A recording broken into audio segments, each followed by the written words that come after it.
अस्सलाम वालेकुम फ्रेंड्स, कैसे हैं आप सब। अल्लाह ताला से दुआ है कि आप सब खैरियत से हों। चैनल पर जो लोग नए हैं तो प्लीज़ सब्सक्राइब ज़रूर कर लीजिएगा और मेरे सब्सक्राइबर्स का बहुत बहुत शुक्रिया।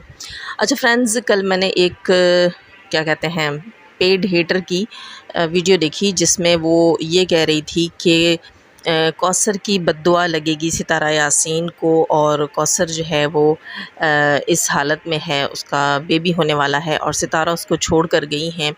तो मैं इनसे कहूँगी कि आंटी जी, आपने मेरी प्रीवियस वीडियोज़ नहीं देखी जिसमें मैंने कहा था कि सितारा यासीन कौसर की सास नहीं है, ना कौसर की माँ है कि वो इस हाल में उसको सँभालेगी। और दूसरी चीज़ कि कौसर की बद्दुआ किस बेस पर लगेगी, सितारा यासीन ने कहाँ एग्रीमेंट किया था कौसर के साथ। हाँ, आप पेज हेटर्स ने बहुत सी मनगढ़ंत कहानियाँ यहाँ जो है वो लाकर वाईटी के ऊपर लोगों का टाइम ज़ाया करने के लिए उन्हें सुनाई कि ये जी एग्रीमेंटेड शादी है और ये पेपर मैरिज है और ये सब कुछ, लेकिन उसका कोई प्रूफ आप में से कोई भी यहाँ ला नहीं सका माइका लाल, क्योंकि वो माइका लाल था ही नहीं।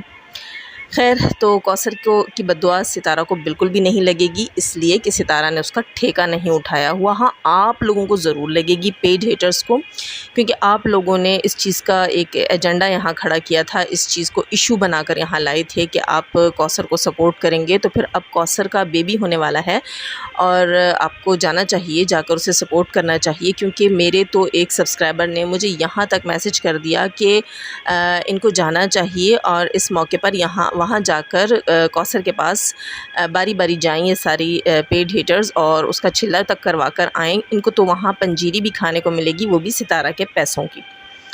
और एक और चीज़ मैं यहाँ बताऊँगी, जब सितारा यासीन के बेबीज़ हुए थे, सितारा यासीन की शादी बहुत जो है वो कम एज में हुई थी, तकरीबन आई थिंक 15-16 साल की उम्र में उसका बेटा, या 14 साल की उम्र में, शायद नहीं 14 नहीं 15-16 साल, हाँ उसने बताया था कि उसका बड़ा बेटा पैदा हुआ था। तो अभी कौसर जो है वो कल की काकी नहीं है और उसकी ठीक ठाक एज है। वो पहले भी सितारा यासीन से बड़ी थी एज में और फिर 13 साला मोहब्बत के लिए वो बैठी भी रही है। तो वो जो है ना, कौसर आंटी भी ठीक ठाक एज की हैं, तो उनको जो है इतनी मुन्नी चूची काकी नहीं है। जैसे कि सितारा ने कम एज में बच्चा अकेले पैदा कर लिया बग़ैर हस्बैंड के, सिर्फ़ अपने ससुरालियों के पास रहकर या मैके के पास रहकर, इसी तरह वो भी कर लेंगी। लेकिन अगर उन्हें कोई दिक्कत है तो आप लोगों में से किसी को भी साजिद भाई नहीं मना करेंगे, आप लोग जा सकती हैं और पंजीरी भी मिलेगी खाने को। अच्छा, दूसरी चीज़ मुझे यहाँ कहनी थी कि वो मोहतरमा तो नहीं कहूँगी, आंटी जी कह रही थी कि काशिफ़ भाई के साथ सितारा का क्या सीन है, क्या चक्कर है। वो काशिफ़ को ऋतिक रोशन कहती हैं, ये कहती हैं, वो कहती हैं। अब आप मुझे ये बताएं, जो ऋतिक रोशन है, अक्षय कुमार हैं, सलमान ख़ान हैं, शाहरुख़ ख़ान हैं, बहुत सारे जो है वो एक्टर्स हैं वहाँ के, इंडिया के भी, यहाँ पाकिस्तान के भी। तो आप मुझे ये बताएं कि अगर किसी का चेहरा किसी में तशबीह देता होगा तो क्या आपका क्या मतलब है कि उसके साथ अगली का कोई सीन होगा। और आप इंडिया की हैं और आप हेटर भी हैं, तो आप मुझे बताएं कि आपका कोई सीन है शाहरुख़ ख़ान के साथ, सलमान ख़ान के साथ कोई सीन है आपका। कैसी छोटी सोच है आपकी। दूसरी बात ये कहती हैं कि ये जो है इसने फंसाया हुआ है सितारा ने काशिफ़ को, और वो इसीलिए कश्मीर अपने हस्बैंड के साथ उसको लेकर गई है। तो शर्म आनी चाहिए आपको। मैं कहती हूँ पानी में नहीं, किसी और चीज़ में डूब के मर जाना चाहिए जब आप इतनी गलाज़त उगलती हैं वाईटी के ऊपर। देवर का रिश्ता जो है वो आपने क्या समझा हुआ है कि उसके साथ सिर्फ जो है नैन मटक्का होता होगा। वो आपके यहाँ होता होगा, आपके यहाँ होता होगा, आपके घर में आपने अपने देवर के साथ ऐसे टांके भिड़ाए होंगे, तो आपको शर्म आनी चाहिए। और दूसरी बात ये कि जो है इतना लॉन्ग रूट है, इतना लंबा सफ़र है, उसमें आप के हस्बैंड जो है वो एक गाड़ी ड्राइव करके जा रहे हों और आपके साथ फ़ीमेल और बच्चे ही हों, तो ये चीज़ गलत है। घर से किसी एक आध मर्द का और होना चाहिए साथ। 100 बात होती है जिसमें आपको पूरी रात ड्राइविंग करनी पड़ती है और अल्लाह ना करे कोई हादसा, कोई बीमारी, कोई चीज़ ऐसी भी हो सकती है जहां आपको घर के किसी मर्द की सपोर्ट की ज़रूरत होती है। तो इस तरह हमारे यहाँ भी ये चीज़ है कि जब हमें किसी लॉन्ग जर्नी पे जाना हो, किसी लॉन्ग ट्रिप पे जाना हो, तो हमारे घर के 2-4 मर्द साथ जाते हैं। अब सितारा यासीन की गाड़ी में इतनी ही जगह थी कि किसी एक मर्द को अरेंज कर सकते थे अपने साथ जाने के लिए, तो उन्होंने काशिफ़ भाई को अरेंज किया, ठीक है। लेकिन आप लोगों की ज़हनियत, आप जितने पेड हेटर्स हैं ना, आप सबके दिमागों में मैं कहती हूँ फ़ंगस लगी हुई है, फ़ंगस। तो फ्रेंड्स, फ़ंगस में से तो गंद ही निकलेगा। अच्छा, वाईटी पर एक दाई अम्मा हैं, यहाँ मैं उनको भी ठकोर देती जा रही हूँ। हो सकता है मेरी वीडियो लंबी हो जाए। दाई अम्मा इंतज़ार में होती हैं मेरे रिएक्शन के, तो मैंने कहूँगी कि दाई अम्मा जब शब बारात को आपकी मुर्शिद आपके गले का पट्टा खींच कर आपको लाई थी माफ़िया मंगवाने के लिए, तो आपको याद होगा कि उसके बाद क्या हुआ था। उसके 2-4 रोज़ बाद फ्रेंड्स मेरे पैर में मोच आ गई थी, ठीक है। और उस मोच की वजह से एक कोई लाइव थी जिसमें मैंने बताया था, इनकी लाइव थी, इन्हीं की कोई फ्रेंड थी, उनकी लाइव थी। तो ये लोग बहुत मुझे बार-बार बुला रही थी, आप आती नहीं, आपका दिल साफ़ नहीं, इसलिए आप हमारी लाइव्स में नहीं आती। तो मैंने वहाँ जो है ऑन एयर जाकर बताया था कि मैं हॉस्पिटल जा रही हूँ, मेरे पैर में मोच आ गई है।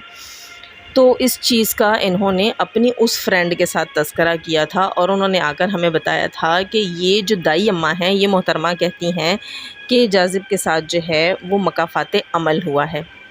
क्लैपिंग होनी चाहिए इस बात के ऊपर, ये जो गंदी ज़बान वाली औरत है इसके लिए, क्योंकि जब किसी के साथ अल्लाह ना करे कोई मकाफ़ात अमल होता है तो वो सुलह सफ़ाई से पहले हो जाता है, उसके बाद नहीं होता। सुलह सफ़ाई के 4-5 दिन बाद नौबत नहीं आती मकाफ़ात अमल की। और सबसे बड़ी बात, मकाफ़ात अमल या जो है बदला अल्लाह ताला तब लेता है जब आपने किसी के साथ नाजायज़ की हो, आपने किसी के साथ जुल्म ज़्यादती में किसी पर तोहमत लगाने में पहल की हो।